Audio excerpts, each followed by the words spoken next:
ગઈકાલના જે last video હશે video જોયા પછી હવે થોડું આગળ વધીએ તો મેઇન ચેપ્ટરનું નામ છે પ્રતિવિધેય. તો પ્રતિવિધેય એટલે તમારે ઇન્વર્સ ફંક્શન મેળવવું હોય તો એક કામ તો તમારે કરવું પડે કે પહેલાં નક્કી કરવું પડે કે ઇન્વર્સ શક્ય છે કે નહીં. જો તમને ધ્યાન હોય તો આપણે 4th ચેપ્ટરમાં એ ઇન્વર્સ મેળવ્યો ત્યારે એક વસ્તુ ક્લિયર કરેલી કે જો નિશ્ચાયકનું મૂલ્ય નોન ઝીરો હોય તો જ ઇન્વર્સ મળે. તો એવી રીતે દરેક વખતે ઇન્વર્સ માટે કંઈક શરત હશે. તો એ શરત અહીંયા એવી છે કે એફ જો એકક અને વ્યાપ્ત હોય, એફ વિધેય તમારું એકક અને વ્યાપ્ત હોય તો અને તો જ તમે કહી શકો કે પ્રતિવિધેયનું અસ્તિત્વ છે. એકકને કહેવાય છે 1 1 અને વ્યાપ્તને કહેવાય છે ઇંગ્લિશમાં ઓન ટુ. એટલે ઇન્વર્સ વિધેય ત્યારે જ શક્ય છે જ્યારે એફ એકક અને વ્યાપ્ત હોય. હવે આ એકક અને વ્યાપ્ત શું છે તો કે એકક તો ઇઝીલી તમે સમજી શકો 1 1 ફંક્શન કે એક્સની એક કિંમત માટે, એટલે કે તમારા ડોમેનની એક અને માત્ર એક જ કિંમત માટે તમને એક જ વાય મળે. એટલે સપોઝ કે મારી પાસે x1 છે, x 1 2 અને 3 છે, એક્સની કિંમત 1 2 અને 3 છે તો સામે વાયની કિંમત અનુક્રમે બી, એ અને સી મળે છે. તો જુઓ અહીંયા 1 બી સાથે, 2 એ સાથે અને 3 સી સાથે જોડાયેલો છે તો હું કહી શકું કે 1 1 છે. ડી નથી જોડાતો, એની સાથે કોઈ લેવા દેવા નથી. એકની સામે એક કિંમત જોડાયેલી હોવી જોઈએ. એ જ રીતે અહીંયા પણ 1 એ સાથે, 2 બી સાથે અને 3 પણ બી સાથે. હવે 2 અને 3 બંને બી સાથે જોડાયેલા છે એટલે કે વાયની એક કિંમત સામે એક્સની બે અલગ અલગ કિંમત. તો આવું જ્યારે થાય ત્યારે એને અનેકેક વિધેય કહેવાય. ત્યારે મિત્રો એ એકક નથી. અહીંયા 2 માટે અલગ જવાબ અને 3 માટે અલગ અલગ જવાબ આવે તો જ એને એકક વિધેય કહી શકાય. આ વ્યાખ્યાનો ઉપયોગ આપણે શીખશું વધારે ડિટેલમાં ચેપ્ટર નંબર 1માં. x1 is equal to x2, this double implies f of x1 is equal to f of x2. x1 અને x2 સમાન નથી તો x1 અને x2 ની f પાસે વેલ્યુ અલગ અલગ હશે અને જો f પાસે વેલ્યુ સમાન હશે તો x1 અને x2 સરખા હશે. એ જ રીતે વ્યાપ્ત વિધેય સિમ્પલ તમારે એક જ વસ્તુ યાદ રાખવાની છે કે એક મૂલ્ય માટે સામે એક જ જવાબ મળવો જોઈએ. એકથી વધારે જવાબ મળે તો ચાલે નહીં. એક્સની બે કિંમતો માટે એક જવાબ નહીં મળવો જોઈએ.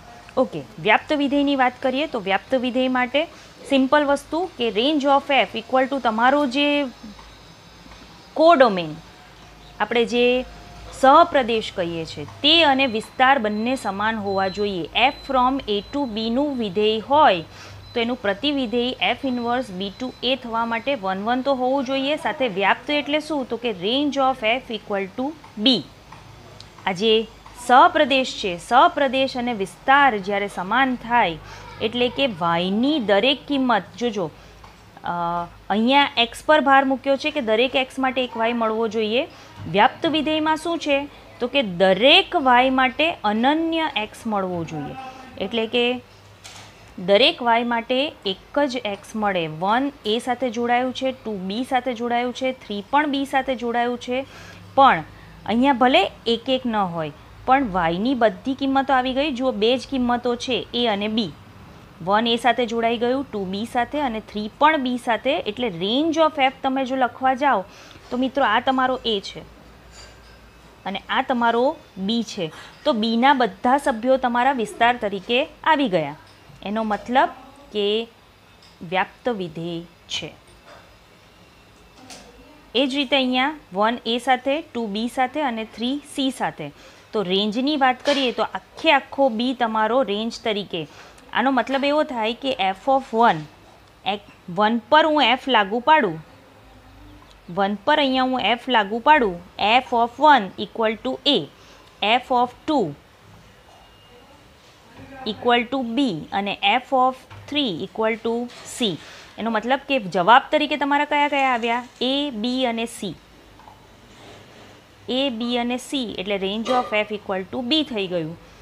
અહીંયા શું થાય છે તો કે એક મેમ્બર હજી વધારે છે. 1A સાથે જોડાયો, 2B સાથે જોડાયો, 3C સાથે જોડાયો, D સાથે એક પણ ઘટક જોડાયો નથી. અહીંયા જો હું 3ને D સાથે જોડી નાખું તો તમારું વિધેય જ નહીં બને. અહીંયા વિધેય બનશે નહીં, કારણ કે એક કિંમત માટે સામે એક જ જવાબ જોઈએ. એક એક્સની કિંમત વધારે સાથે જોડાયેલી હોવી જોઈએ નહીં. સપોઝ કે હું 3 સાથે ડીને જોડું છું તો વિધેય બનશે નહીં. વ્યાપ્ત વિધેયનો સવાલ તો દૂરનો છે. એટલે અહીંયા શું થશે તો કે ડી રહી ગયું, તમારું ડી રહી ગયું. એનો મતલબ કે range of F is not equal to B. એનો મતલબ કે એફ વ્યાપ્ત વિધેય નથી. ઓકે, ફરીથી એક એક વિધેય માટે x1 ઇઝ ઇક્વલ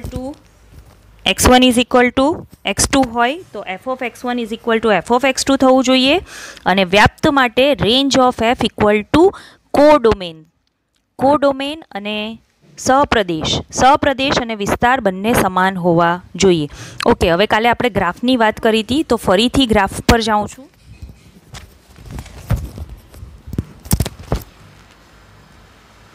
આ સાઇન વિધેયનો ગ્રાફ છે, મેં જે કાલે દોર્યો હતો. હવે ઇન્વર્સ મેળવવા તો છે જ આપણે, એ તો ફિક્સ છે.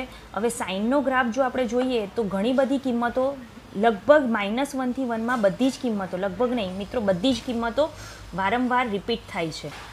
જુઓ, તમે ખાલી 0ની જ વાત કરો તો 0 અહીંયા અહીંયા અહીંયા અહીંયા અહીંયા આ બધા સ્થાનોએ વાયની કિંમત 0 છે. તો આપણો જે એક એકનો કોન્સેપ્ટ છે એ કોન્સેપ્ટ જળવાતો નથી.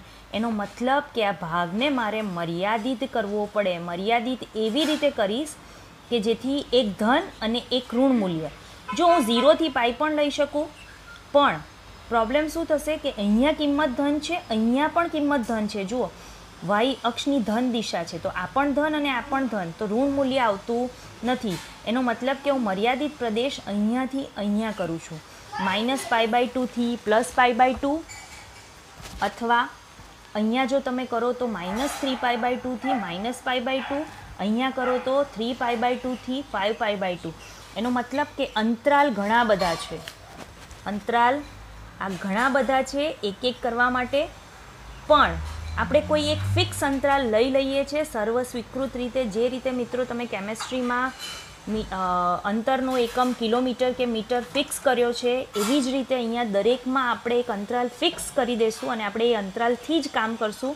તો અહીંયા સાઇન માટે અંતરાલ જે ફિક્સ કર્યો છે એ છે -π/2 થી +π/2.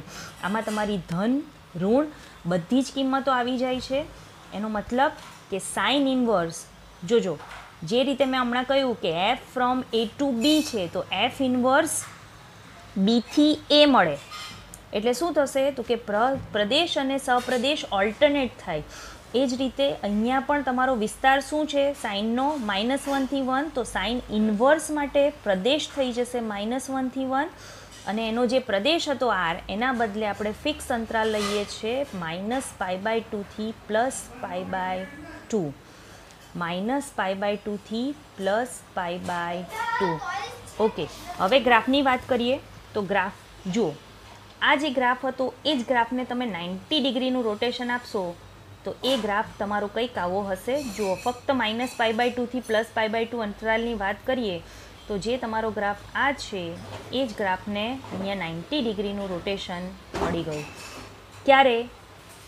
સાઇન ઇન્વર્સ મેળવ્યો ત્યારે. આ સાઇન એક્સ છે અને આ સાઇન ઇન્વર્સ એક્સ છે. આ તમારો સાઇન એક્સનો ગ્રાફ અને આ સાઇન ઇન્વર્સનો ગ્રાફ. એનો મતલબ શું થયું તો કે રોટેશન થઈ ગયું 90 ડિગ્રીનું. આ જ રીતે અલગ અલગ બધા જ તમારા વિધેયો બદલાશે. દાખલા તરીકે કોસ ઇન્વર્સ થઈ જશે -1 to 1, 0 to π. કોસને આપણે લિમિટેડ કરશું 0 to πમાં. કેવી રીતે તો કે ફટાફટ જોઈ લઈએ. અહીંયા જુઓ, કોસના ગ્રાફમાં તમે જોશો તો 0 થી πમાં ધન અને ઋણ બંને કિંમતો આવી જાય છે. પેલામાં પ્રોબ્લેમ શું હતી? આમાં બંને કિંમતો ધન હતી એટલે ચાલે નહીં. અહીંયા 0 થી π અંતરાલમાં એક વખત ધન અને એક વખત ઋણ, એટલે કોસને આપણે ક્યાં મર્યાદિત કરશું તો કે 0 to π અંતરાલમાં. 0 to π અંતરાલમાં. ઓકે, એ જ રીતે cosec inverse r minus -1 to 1 -π/2 to π/2 -0. 0 એટલા માટે કટ કરીએ છીએ કારણ કે ત્યાં આગળ છેદ 0 થાય છે, એટલે કોસેક ઇન્વર્સ r. મિત્રો, આ નોટમાં તમારે જે મેં બોક્સ બનાવ્યા છે એ લખવાનું છે. એ જ રીતે sec inverse r minus -1 to 1 0 to π -π/2. Tan inverse થઈ જશે r ટેન્ક્સ ટુ r2 -π/2 થી π/2 અને કોટ થશે r -0 to π. હવે તમારે એને યાદ કેવી રીતે રાખવાનું છે એ બતાવું. યાદ રાખવા માટે મિત્રો મેં એક ક્રમમાં ગોઠવી દીધું છે. શું કરવાનું છે તો કે સાઇન ઇન્વર્સ માટે વિસ્તાર -π/2 થી +π/2 સંવૃત અંતરાલ. સાઇન ઇન્વર્સ માટે સંવૃત અંતરાલ -π/2 થી +π/2. ટેન ઇન્વર્સ માટે વિવૃત અંતરાલ -π/2 થી +π/2. કોસેક ઇન્વર્સ માટે -π/2 થી +π/2 -0. જોજો, એક એક વસ્તુ એડ થાય છે. પહેલાં સાઇનમાં સંવૃત અંતરાલ, ટેનમાં વિવૃત અંતરાલ અને કોસેક ઇન્વર્સમાં -0. એ જ રીતે કોસ ઇન્વર્સમાં 0 થી π સંવૃત અંતરાલ, કોટ ઇન્વર્સમાં વિવૃત અંતરાલ 0 થી π અને સેક ઇન્વર્સમાં 0 થી π -π/2. એક કમ્પ્લીટ મેથડ ફોલો થાય છે. સાઇન અને કોસમાં બંનેમાં સંવૃત અંતરાલ, ટેન અને કોટમાં વિવૃત અંતરાલ અને કોસેક અને સેકમાં -0 અને -π/2.